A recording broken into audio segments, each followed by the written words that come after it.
everyone. So in this video we will do part second for chapter number 1, the last lesson from Flamingo book for class 12th. After the grammar we had a lesson in writing. तो friends हमें story सुना रहा होता है और अब हमें आगे वो बताता है कि ग्रामर के बाद हमें लिखना सीखना था. That day Mr. Hamel had new copies for us, written in a beautiful round hand, Franz Alsac, Franz Alsac. तो फ्रेंड्स हमें बताता है कि उस दिन मिस्टर हैमल हमारे लिए कुछ न्यू कॉपीज लेकर आए और उन कॉपीज के ऊपर बहुत सुंदर सुंदर गोल लिखावट में क्या लिखा हुआ था. दो ही वर्ड्स लिखे हुए थे उस कॉपी के टॉप पर, France Alsace, France Alsace. And they means those words, France Alsace, looked like little flags floating everywhere. और ये जो शब्द थे फ्रांस अल्सैक के छोटे छोटे झंडों जैसे लग रहे थे. क्यों लग रहे थे? क्योंकि फ्रांस अल्सैक जब उन कॉपीज के ऊपर फ्रांस ने देखा तो ये वर्ड्स पैट्रियटिज्म को लोगों के मन में ला रहे थे. मतलब इन वर्ड्स को देखते ही वहाँ जितने भी बच्चे, जितने भी गांव वाले बैठे हुए थे, उन सभी के मन में क्या आ गई थी? देशभक्ति की भावना. They looked like little flags floating everywhere in the school room, hung from the rod at the top of our desk. तो ऐसे लग रहा था कि पूरे कमरे में छोटे छोटे झंडे लग रहे हों उस देश के. और ये जो कॉपीज थी, यहाँ पर जो कंपैरिजन किया गया कॉपीज का फ्रेंच के फ्लैग्स के साथ, क्यों किया गया है? क्योंकि उन कॉपीज के ऊपर वो वर्ड्स लिखे हुए थे. You ought to have seen how everyone set to work. तो फ्रेंड्स हमें आगे बताता है कि हमें क्या देखना चाहिए था कि हर पर्सन जो क्लास में बैठा हुआ था वो पूरी तरह से काम में सेट था. And how quite it was. It यहाँ पर यूज हो रहा है क्लास के लिए कि जो पूरी तरह से क्लास थी वो एकदम साइलेंट थी. मतलब क्या है कहने का कि क्लास में जितने भी बच्चे थे, जो भी गांव वाले प्रेजेंट थे, वो सारे के सारे काम में व्यस्त हो गए थे. The only sound was the scratching of the pens over the paper. और वो सब क्या कर रहे थे? वो सब उन कॉपीज जो मिस्टर हैमल ने सबको ला के दी थी और जिस कॉपी के ऊपर फ्रांस अल्सैक लिखा हुआ था, जो झंडों जैसे लग रहे थे, पैट्रियटिज्म की फीलिंग ला रहे थे, उन कॉपीज के पेपर के ऊपर सिवाय लिखने के, पेन से लिखने के और कोई भी क्लास में आवाज़ सुनाई नहीं दे रही थी. Once some beetles flew in. तो यहाँ पर आगे वो एक एग्जाम्पल के थ्रू समझा रहे हैं राइटर कि एक बार क्या हुआ कि क्लास में कुछ बीटल्स आ गए. बीटल्स क्या होते हैं स्टूडेंट्स? स्मॉल इंसेक्ट्स होते हैं. But nobody paid any attention to them. लेकिन किसी ने भी उन बीटल्स के ऊपर कोई ध्यान नहीं दिया. क्यों नहीं दिया? क्योंकि सब किस में बिजी थे? अपने काम को करने में. आपने कई बार ऐसे देखा होगा कि जब हम अपने काम में बहुत ज़्यादा इन्वॉल्व हो जाते हैं, हमारा कंसंट्रेशन बहुत अच्छा होता है, तब हमें किसी भी अलग साउंड की जो है वो डिस्टर्बेंस हम फील नहीं करते. Not even the littlest ones. इसको अच्छे से समझ लीजिएगा. यहाँ पर लिटिलेस्ट वंस किसके लिए यूज हो रहा है? आगे की लाइन को कनेक्ट करते हैं पहले. Who worked right on terracing their fish hooks as if that was French too. On the roof, the pigeons cooed very low. And I thought to myself, will they make them sing in German? Even the pigeons. देखो students, यहाँ पे writer जो हैं friends के, जो friends हैं हमें story सुना रहा है, वो बोल रहा है कि सारे ही बच्चे क्या कर रहे थे? सारे स्टूडेंट्स, गांव वाले, जितने भी लोग उस क्लास में बैठे हुए थे, वो उन कॉपीज के पेपर के ऊपर पेन से लिख रहे थे. क्योंकि अब प्रैक्टिस किसकी कर रहे थे वो लोग? राइटिंग की. ठीक है, इसलिए वो लिख रहे थे. And even the littlest ones. यहाँ पे लिटिलेस्ट वंस पिजन्स के लिए यूज हो रहा है स्टूडेंट्स. उन पिजन्स के लिए जो क्लास की छत पर बैठे हुए थे. और वो पिजन्स क्या कर रहे थे? वो भी अपने जो पैर थे, यानी कि उनके जो पंजे थे ना, वो भी ऐसे लग रहे थे जिनको वो छत पर बैठे हुए स्क्रैच कर रहे हों. Who worked right on tracing their fish hooks. Fish hooks कैसे? क्योंकि उनके जो पंजे थे वो फिश हुक की तरह लग रहे थे. आपने देखा है जब हम मछली पकड़ने जाते हैं तो मछली पकड़ने के लिए एक इंस्ट्रूमेंट होता है जिसे हम फिश हुक बोलते हैं. तो यहाँ पे पिजन्स के जो पंजे हैं उनका कंपैरिजन फिश हुक के जैसे किया है. और पिजन्स को यहाँ बोला गया है कि वो भी क्लास की छत पर बैठकर उसी तरह से अपने पंजों से छत पर स्क्रैचिंग कर रहे थे जैसे कि नीचे क्लास में स्टूडेंट्स पेपर पर लिखते हुए स्क्रैचिंग की साउंड कर रहे थे.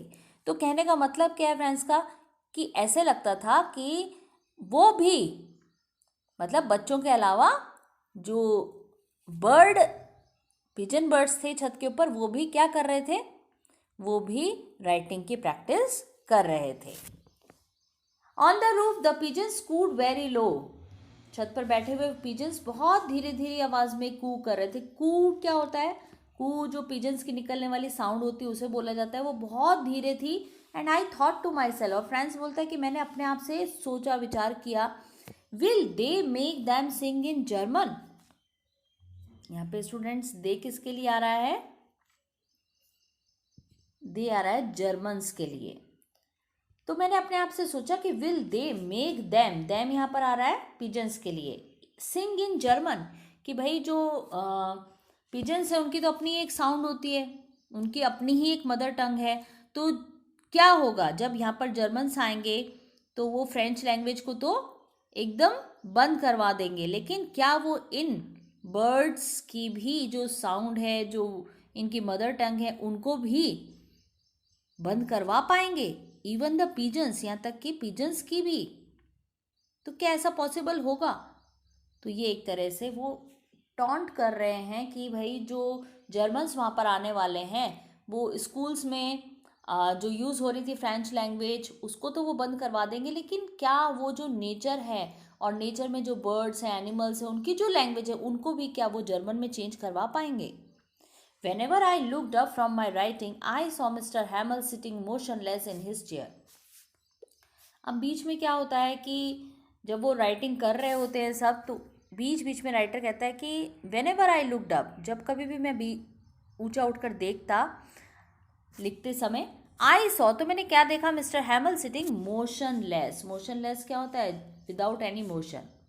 वो बिल्कुल जैसे बैठे हुए थे वैसे ही बैठे हुए थे अपनी चेयर पे. And gazing means looking first at one thing then at another. It means mister Hamel अपनी चेयर पे ही बैठे हुए थे और कभी वो एक चीज़ को और कभी दूसरी चीज़ को देखते जो क्लास में थी. As if he wanted to fix in his mind just how everything looked in that school little room. और ऐसे लगता था जैसे कि वो हर चीज़ को अपने माइंड में फिक्स कर लेना चाहते थे जो भी जैसी भी थी उस क्लासरूम में. फैंसी कहते हैं ये बहुत अट्रैक्शन की बात थी, क्या हैरानी की बात थी. और वो हम सभी रीडर्स को बोलते हैं कि तुम इमेजिन करो क्या, for 40 years he had been there in the same place, कि 40 साल से वो एक ही प्लेस पर थे, एक ही स्कूल पे थे, अपनी सर्विसेज दे रहे थे, with his garden outside the window and his class in front of him. क्या कर रहे थे वो?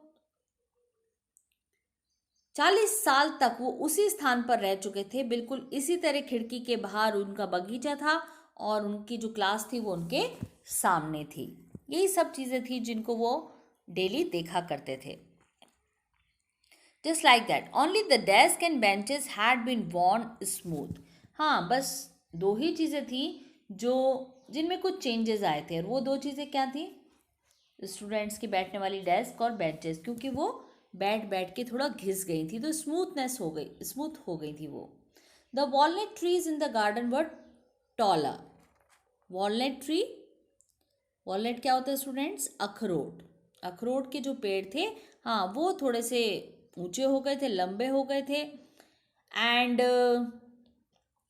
The hope vine that he had planted himself twined. Hope vine क्या होता है स्टूडेंट्स? एक तरह की बेल होती है. एंड ट्विन्ड मीन्स लिपटी हुई, गुथी हुई। तो यहाँ पे फ्रेंच बोलते हैं कि हॉप वाइन, जिसे उन्होंने खुद रोपा था, खुद सींचा था, वो खिड़कियों से लिपटकर कुछ छत पर पहुंच गई थी, यानी कि वो थोड़ा बड़ी हो गई थी। How it must have broken his heart to leave it all. तो इन सब चीज़ों को, क्लासरूम, क्लासरूम के ऑब्जेक्ट्स, अखरोट के पेड़, हॉफवाइन की वो जो लता थी, बेल थी, और वो जो भी वहाँ का एनवायरनमेंट था, उन सबको छोड़ते हुए उनका दिल कैसा टूटा होगा। तो वो उनके लिए यूज़ करते पुअर मैन। यहाँ पर पुअर से मतलब गरीब नहीं है, यहाँ पर पुअर है बेचारा। मैन कौन है यहाँ पे? Mister hammer. क्यों पुअर यूज़ किया गया है? क्योंकि वो 40 साल से वहीं पर अपनी सेवाएं दे रहे थे और ये सारी चीज़ों के वो यूज टू हो चुके थे और इन सभी चीज़ों को अब उन्हें छोड़ना होगा। To hear his sister moving about in the room above. तो अब उनकी जो बहन है, उनके बहन के चलने की आवाज़ वो सुनते हैं और उनकी सिस्टर क्या कर रही होती हैं? Packing their trunks. वो ट्रंक को पैक कर रही होती हैं। क्यों? For they must leave the country next day. क्योंकि अब उन्हें अगले दिन अपने उस देश को छोड़ना था, वहाँ से जाना था। But he had the courage to hear every lesson to the very last. परंतु उनमें इतनी हिम्मत थी कि उन्होंने हर पाठ को अंत तक सुना। After the writing we had a lesson in history. और फिर राइटिंग के बाद हमारा क्या था? हिस्ट्री का लेसन था। And then the babies chanted their ba be bu bu. और फिर जो छोटे बच्चे थे वो अपना बी बी बो बू बोल बोल कर याद कर रहे थे, मतलब अपने लेसन्स को प्रिपेयर कर रहे थे। Down there at the back of the room old Hauser had put on his spectacles. कमरे में बिल्कुल जो बूढ़े हॉसर ने क्या कर लिया था? अपना वो चश्मा पहन लिया था। स्पेक्टिकल्स क्या होते हैं? चश्मे। And holding his primer in both hands. और दोनों हाथों में अपनी उस प्राइमर क्या बताया था बच्चों मैंने? बुक पकड़े हुए था, जो वो वहाँ पर बैठ के पढ़ रहा था। Spell the letters with them. और उस बुक को पकड़े हुए उनमें से जो अक्षर थे उनको पढ़ने का कोशिश कर रहा था। You could see that he too was crying. तो फ्रेंड्स हमें बोलते हैं कि देखो, तुम लोग ये अच्छे से देख सकते हो कि वो भी अब रो रहा था। तो यहाँ पर एक तरह का इमेजिनेशन क्रिएट किया है फ्रेंड्स ने, कि जिससे रीडर्स को एकदम क्लियरली ये नज़र आ जाए कि जो मिस्टर हॉसर हैं, जो बहुत बूढ़े हैं, प्राइमर की बुक उन्होंने हाथ में ले रखी है और वो उसमें लेटर्स रीड करने की कोशिश कर रहे हैं, लेकिन पढ़ते पढ़ते उनके मन में भी क्या है? भावनाएं हैं, और वो भी रोते हुए उस बुक को पढ़ रहे हैं, कोशिश कर रहे हैं सीखने की। His voice trembled with emotion. आवेग से भरी उनकी आवाज कांप रही थी क्योंकि वो रो रहे थे। और it was so funny to hear him that we all wanted to laugh and cry. और उनको जो देखना था वो बहुत ही आनंद देने वाला एक अनुभव था, मनोरंजक अनुभव था, कि हम सभी हंसना और रोना चाह रहे थे। मतलब कि वो पढ़ भी रहे थे, पढ़ना भी चाह रहे थे, सीखना भी चाह रहे थे, लेकिन साथ ही साथ दोनों इमोशंस चल रहे थे। एक तो पढ़ने का और दूसरा क्या है? सीखने का। और दूसरा जो है, क्योंकि उन्हें मिस्टर हैमल के जाने का दुख था, तो वो रो भी रहे थे, पढ़ भी रहे थे। उनके इस तरह के जो एक्सप्रेशन थे उसको देखकर हम हंस भी रहे थे और हमें दुख भी हो रहा था। How well I remember it that last lesson. कितना अच्छी तरह से मुझे याद है वो लास्ट लेसन, वो अंतिम पाठ। All at once the church clock struck 12। तभी बिल्कुल अचानक से क्या हुआ? चर्च की घड़ी ने 12 बजा दिए। देन द एंगुलेस क्या होता है students? Roman Catholic devotion in honour of annunciation and incarnation. Means Roman Catholic ईसाइयों का धार्मिक पूजा पाठ। देन द एग्लेस मीन्स वहाँ पर उनका जो ईसाइयों का जो पूजा पाठ का टाइम था वो स्टार्ट हो गया था। At the same moment the trumpets of Prussians returning from drill sounded under our windows. और ठीक उसी समय क्या हुआ? ड्रिल से लौटते हुए पर्शियन लोगों के नगाड़े हमारी खिड़कियों के नीचे बजने लगे। हमें पहले ही पार्ट में पढ़ चुके हैं कि वो लोग क्या कर रहे थे, वो प्रैक्टिस कर रहे थे, और अब उनके वापस आने की आवाज़ें भी नीचे खिड़की पे से आने लगी थी। Mister हैमल stood up. मिस्टर हैमल खड़े हुए। वेरी पेल, दिखने में क्या थे? दिखने में वो बहुत ही पीले पड़े हुए लग रहे थे। इन हिज चेयर, अपनी चेयर में। I never saw him look so tall, और मैंने उन्हें कभी इतना लंबा नहीं देखा था। मतलब वो इतने पतले, बेजान से, निराश से नजर आ रहे थे। My friends said he, I but something choked him. Choked means block. Chowk means जैसे कुछ गले में रुक जाना। तो वो स्टार्ट करते हैं, मेरे मित्रों, आई कुछ कहने की कोशिश करते हैं, लेकिन उनका जो गला है वो रुक जाता है, वो बोल नहीं पाते।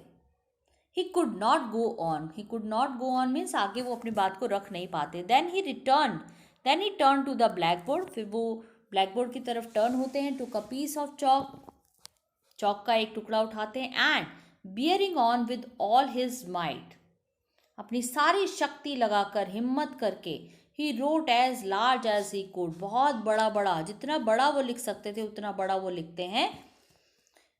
वाई वे लव फ्रेंड्स, इसका मतलब क्या है स्टूडेंट्स? Long live friends. मैं यहाँ लिख रही हूं, लॉन्ग लिव फ्रेंड्स, मतलब फ्रांस तुम चिरंजीवी हो। Then he stopped and leaned his head against the wall. तब वो वहीं रुक जाते हैं और अपना जो सिर है उसे दीवार पर झुकाते हुए, and without a word, बिना किसी शब्द के, he made a gesture to us with his hand. वो कुछ बोलते नहीं है, बल्कि वो सिर्फ अपने जेस्चर से अपने हाथ को हिलाते हैं। जेस्चर क्या होता है? एक तरह का इशारा, इंडिकेशन। तो वो अपने फिजिकल अपीयरेंस के थ्रू हाथ को हिलाते हुए सिर्फ इशारा देते हैं बच्चों को, एक शब्द भी बोले बिना। क्या? School is dismissed, you may go. School अब समाप्त हो चुका है, स्कूल खत्म हो गया, ओवर हो गया है, और तुम सब अब यहाँ से जा सकते हो। तो ये थी स्टोरी। बहुत अच्छे से बच्चों मैंने कोशिश की है इसमें हर वर्ड मीनिंग समझाने की, लाइन टू लाइन एक्सप्लेन आपको किया है मैंने, और मैं आशा करती हूँ कि आपको ये बहुत अच्छे से समझ में आ गया होगा चैप्टर। अब इसके जो क्वेश्चन आंसर्स हैं वो हम इसके नेक्स्ट पार्ट में करेंगे। तब तक के लिए take care, goodbye, do like, comment and share, subscribe it also my channel. Thank you very much.